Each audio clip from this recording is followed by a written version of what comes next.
lost that kind of apprehension abruptly in 1974 when the Nixon administration ceased to exist.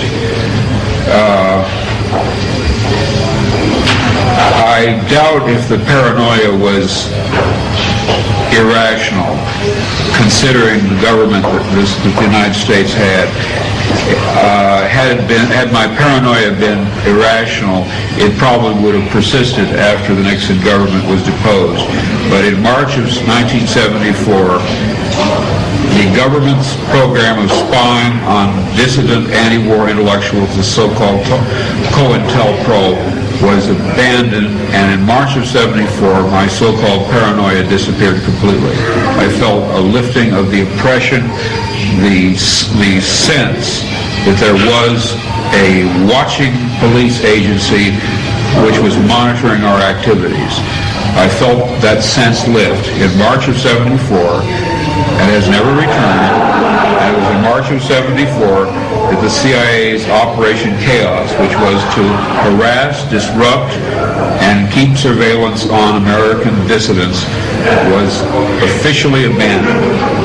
So the kind of paranoia which Michael DeMuth noted, which was real, was based on the fact that we were harassed. We were under surveillance. We really were. There was no doubt about it whatsoever. I've seen my CIA file. I've seen my FBI file. Under the American Freedom of Information Act, I was legally allowed to see both files. The CIA opened my mail. The FBI had a file on me. I've seen both. I no longer have this sense of the police activity.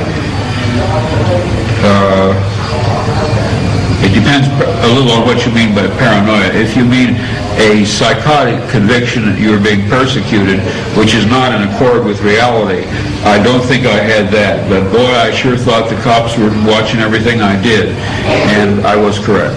I was tipped off by the criminal underground that my house was being watched. The license plate numbers of every car that stopped in front of my house was taken. And these were not part of my imagination. These were actual events. Anyone who visited me, their license plate number was written down by the people next door. And I was told the house was being watched, and that eventually my house would be hit, my files would be opened, my papers would be taken, and so it came to pass.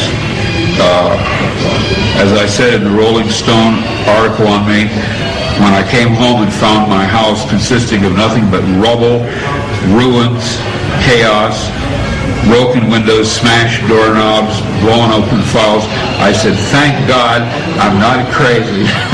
I have real enemies. It's a tremendous relief to discover that somebody really is after me.